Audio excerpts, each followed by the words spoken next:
Shalom, shalom, santos. Vou continuar aqui a respeito da atenção ao ministério feminino.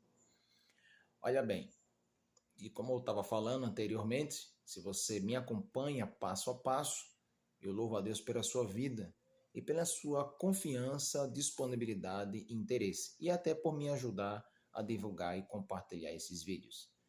Algumas vezes eu vou ser confrontante, porque é o que a Bíblia me demonstra.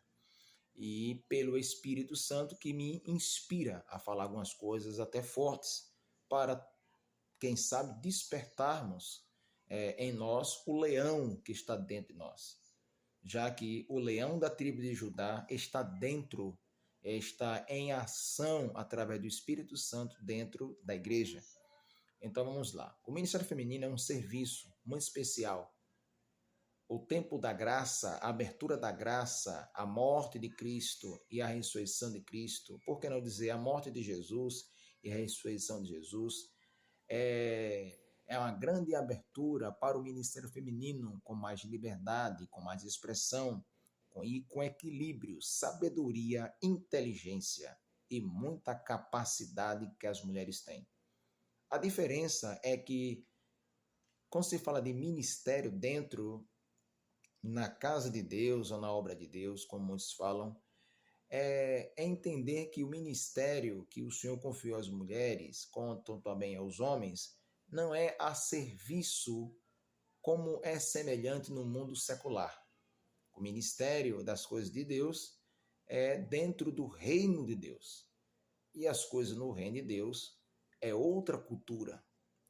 Não tem nada a ver com a cultura deste planeta, ou de cada país, ou de cada estado, ou de cada cidade. Resumindo, não tem nada a ver com a esfera dessa terra. E temos que saber como militar, porque às vezes as pessoas acham que ministério feminino e ministério masculino é para ver disputa, é para ver empoderamentos, é para ver competições de dons espirituais, ministeriais, querer se aparecer e assim por diante. Ou seja, agir de uma forma carnal. Lembra em vídeos anteriores que eu falei, fiz uma pergunta: que tipo de homem você é? Espiritual ou carnal? Lembra disso? Pronto, se você me acompanha, lá atrás eu fiz um vídeo com essa linguagem, tá bom? Então, o homem espiritual, ele discerne tudo bem espiritualmente. O carnal, ele é espiritual, ele já nasceu de novo, porque o homem espiritual é o homem que já nasceu de novo. E quando eu falo o homem, eu não estou falando aqui no sentido de sexo, eu estou falando aqui de espiritualidade. Tanto o homem quanto a mulher, no mundo espiritual, não tem sexo, então é um homem. E a palavra homem quer dizer um gênero de semelhança a Deus e de imagem a Deus. Então a palavra homem aqui nesse sentido, o homem interior, que é o espírito do Maurício aqui, é o espírito da mulher ou daquela criança que está voltado a Cristo. Então, se você olhar bem juntamente comigo, entenderemos que a ótica de Deus não é a nossa ótica, a visão de Deus não é a nossa visão. E as coisas de Deus não funcionam do nosso jeito, da nossa forma, da nossa maneira. Nós temos que realmente aprender a ser guiados pelo Espírito Santo para saber lidar com essas coisas que são espirituais. O homem espiritual, ele consegue discernir tudo muito bem. Basta estar harmonizado, ligado, sintonizado e realmente conectado, né? Aí é guiado plenamente por ele. Mas o homem carnal é um homem espiritual, porém ele não quer andar na linguagem de Deus. Ele quer andar na própria linguagem. Ele quer andar no jeito dele, da forma dele. Ele quer andar no braço dele. Ele quer andar nas capacidades humanas. Ele quer andar do jeito dele. E quando eu falo andar do jeito dele, não é andar do jeito dele simplesmente nem pecados cabeludos. Não é isso se é somente, tá? Quando você fala homem carnal, tá se falando de um homem que não quer andar na visão, não tem prazer, ou não tem entendimento, ou não tem compreensão da espiritualidade em Deus que ele já tem. Ele anda naturalmente, como se fosse o pecador. Não nos pecados, mas na maneira de pensar, na maneira de falar, entendeu? Ele só pensa nas coisas da terra. Pronto, a linguagem é essa. Quando fala homem carnal, é porque geralmente fala só das coisas da terra. Pensa nas coisas da terra, como qualquer outro homem. Falar do céu para ele é um negócio estranho, muitas das vezes. Entendeu? Lembra de Nicodemos? Nicodemos era um homem estudado.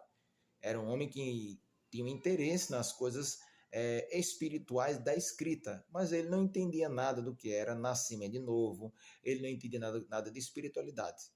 É tanto que ele foi ter um encontro com Jesus para ninguém vê-lo, já que ele era o príncipe ou o chefe ou o responsável da sinagoga, ele era rabino, ele era um grande mestre, então ele preferiu procurar Jesus de noite, no momento que ninguém via ele.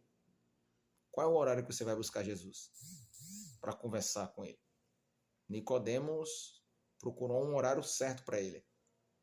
Então ele foi lá ter um encontro com Jesus e conversou com Jesus. Jesus, você sabe a moral da história. João capítulo 3 está lá, a narrativa de João. Mas uma das coisas que Jesus disse foi essa: é necessário nascer de novo. Porque não vai adiantar falar de coisas espirituais se a pessoa tem a mente ainda humana, natural, voltada à terra. Tem que nascer de novo. E se já nasceu de novo, tem que deixar de viver de forma natural e andar no sobrenatural.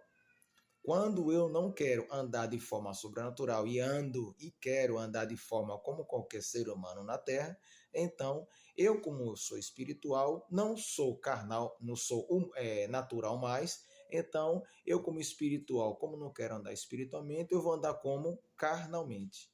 E o que é andar carnalmente? Andar de forma natural. O natural, a diferença é que o natural não entende nada. O carnal entende praticamente tudo. Ele compreende muitas coisas, mas não aceita ou não quer, ou deseja nem saber, ou não quer, ou não tem uma atitude para tomar. E assim por diante, tá? Eu creio que você entendeu. Então, o Ministério Feminino veio para ser uma alavanca para o Ministério dos Homens. Os homens têm um potencial muito extraordinário, porém, as mulheres têm um ministério de grande influência. Ai dos homens, se não fossem as mulheres. Entendeu? E está aí grandes exemplos na Bíblia de mulheres que, mesmo numa época que mulher não tinha muito valor, ali na Antiga Aliança, principalmente nos tempos da lei e dos profetas, as mulheres se apresentaram com ousadia. Vemos aí uma mulher, uma profetisa, Débora, 90 anos, né, quase, né, botando no bolso praticamente Baraque, né, um camarada que poderoso, mas ele não estava tendo coragem, e uma velhinha de 90 anos teve coragem, né, de encarar ali de forma diferente, na intercessão ali, para que as carruagens de Jabi, né, não viesse de Jabim, não pudesse prevalecer. E teve outras mulheres também, né, outras mulheres que apareceram, como Esté, né, que antes era Radassa, né, soube também lidar com a situação. Estou dando exemplo de algumas mulheres que se apresentaram e revolucionaram a história.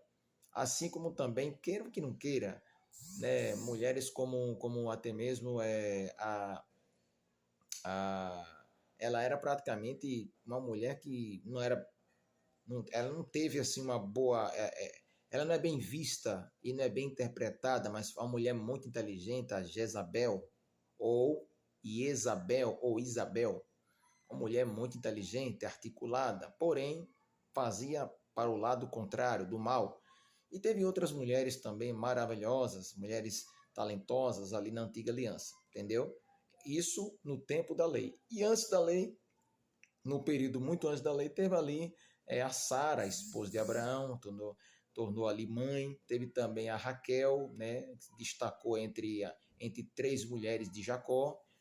Teve também a Rebeca, né, a esposa de Isaac, e assim por diante. Então, vemos que as mulheres tiveram seus espaços em ministérios extraordinários ali ao lado dos homens, geralmente. Algumas com boas intenções e outras com más intenções. Então, só para você compreender, e vamos falar no próximo, mais detalhado, esse ministério feminino que é de extraordinária benção.